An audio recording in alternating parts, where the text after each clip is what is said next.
Hello friends, मु सुशांत आपण समस्त को हार्टली स्वागत जनावछि एवं ओडिशार नुआकरी लिफ्ट लाइन रे एंट्री करथिबा लिफ्ट टेक्नीशियन भाई मानको मोर नमस्कार। मु एई वीडियो माध्यम रे आपण मानको लिफ्ट विषय रे किछि नॉलेज देबा को चाहूछि। ताले आसंतु आलोचना करिबा फ्रेंड्स।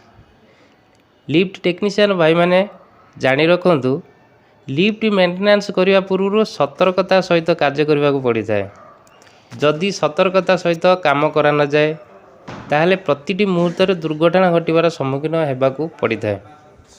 सर्वप्रथम जितेबाला आपण मैंने लैंडिंग डोर को की द्वारा खोलने को जाउछंती से डोर डोर कंटाक्ट नॉर्मल भाव अच्छी कि डोर कंटाक्ट को शॉर्ट करा रही ता प्रथमे तदारक करंतु एवं सतर्कता सहित डोर टी की द्वारा खोलने को जातु। जदि डोर कंटाक्ट शॉर्ट करा जाइछि तेबे सेही डोर छाड़ी अन्य डोर को आपण खोली पारंती एवं डोर ओपन धीरे धीरे करंतु एवं तदारक करंतु डोर खोलिला परे लिफ्ट स्टॉप होउछि कि नहीं। जदि लिफ्ट स्टॉप हो जाए तेबे डोर टी को संपूर्ण रूपे ओपन करंतु। कार्टप को चढ़ीला भली लेबुल करी डोर को बाम हाथ रे एवं बाम गोड़ रे धरी रखी डाण हाथ रे मेंटेनेंस स्विच को ऑन करंतु। कार्टप को हाथ बढ़ाई एवं कार्टप ऊपर को चढ़ंतु। भल भाव ध्यान दे काम करने समय रे लिफ्ट को अप एंड डाउन डायरेक्शन रे मूव करंतु। मुंडरे हेलमेट सर्वदा लगाई कार्य करंतु कारण आमर बहुत सेंसिटिव सबुठार सेंसिटिव पार्ट से हला मुंड। जदि आपण अन्यमनस्क होई लिफ्ट मूविंग करछंती अप एंड डाउन रे मूव करछंती जदि आपण आपणक मुंड जदि कोउटी बाड़ाई गला ताहले निश्चित आपणकर क्षति घटिबो। सेति पई निजर मुंड उपरे यथेष्ट ध्यान दे कार्य करंतु। जदि कार्टप उपरे रही लिफ्ट को केबे नॉर्मल कंडीशन रे चलाइबा को पड़ी थाए तेबे मुंड को सर्वदा तळकु नई आपणक कार्टप रे जो जंक्शन बॉक्स रे इमरजेंसी स्टॉप स्विच अच्छी तापर आप हाथ रखी लिफ्ट को नॉर्मल कंडीशन रे फंक्शन करांतु। कारण जदि किसी इमरजेंसी पड़ी थाए आपन को लिफ्ट को स्टॉप करिया पई तबे इमरजेंसी स्विच ऊपर हाथ थिले तुरंत आपन ताको स्टॉप कर दे परिबे एवं सर्वदा लिमिट जो अप लिमिट आउ down limit switch safety switch ये सब चेक करंतु। तापरे आउ गोटे कथा होची जदि आपण माने पीठ रे किसी काम पड़िला पीठ को आपण जदि जीवा पई चाहंती तबे पीठ को जीवा पूर्वरु लिफ्ट को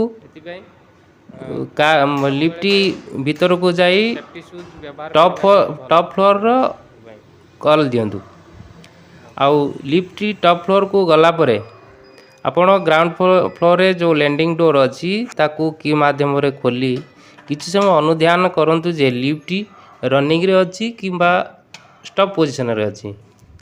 जदि लिफ्ट स्टॉप पोजीशन रे थाए तेबे डोर को संपूर्ण भाव खोली तुरंत पीठ रो जो स्टॉप स्विच ताकू आपण गोड़ रे किंबा हाथ बढ़ाई पुश मारंतु।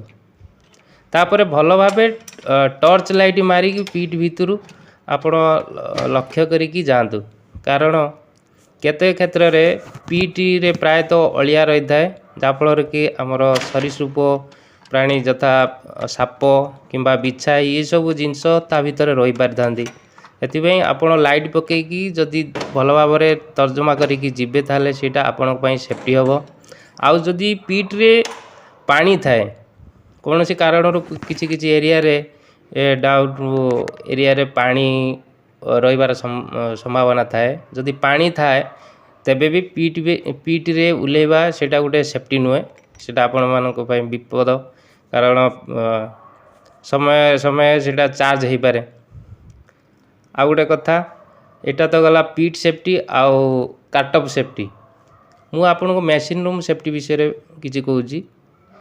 ଯଦି ମେସିନ୍ ରୁମ୍ରେ ଲିଫ୍ଟ ରନିଂ ଅବସ୍ଥାରେ ଆପଣ ଯାଉଛନ୍ତି ମେସିନ୍ ରୁମ୍କୁ, ଆଉ ସାଧାରଣତଃ ଯେଉଁ ତା'ର ଯେଉଁ ରୋପ୍ କିମ୍ବା ସିପ୍, ସେଥିରେ ଆପଣ ହାତ ଲଗାନ୍ତୁ ନାହିଁ ଚାଲୁଥିବା ଅବସ୍ଥାରେ।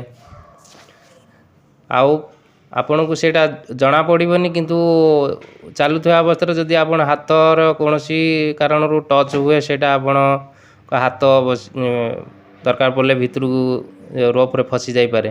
ସେଇଟା ଆପଣମାନଙ୍କ ପାଇଁ ସେ ବି ଗୋଟେ ସାଧାରଣ ସେଫ୍ଟି। ଆଉ ଗୋଟେ, ଆପଣ କଣ୍ଟ୍ରୋଲ୍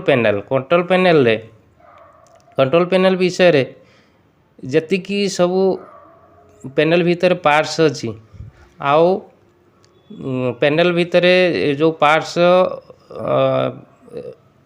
ଯେତିକି ଫଙ୍କସନ୍ କରୁଛି, ଆଉ ତା ଭିତରେ ଯେତିକି ସବୁ ଆମର ଭୋଲ୍ଟେଜ୍ ଅଛି, ସେଇଟା କେଉଁଟା କେତେ ଭୋଲ୍ଟେଜ୍ ଇଏ ପରଫେକ୍ଟ ଜାଣିକି ଆପଣ ମଲ୍ଟିମିଟର ବ୍ୟବହାର କରନ୍ତୁ।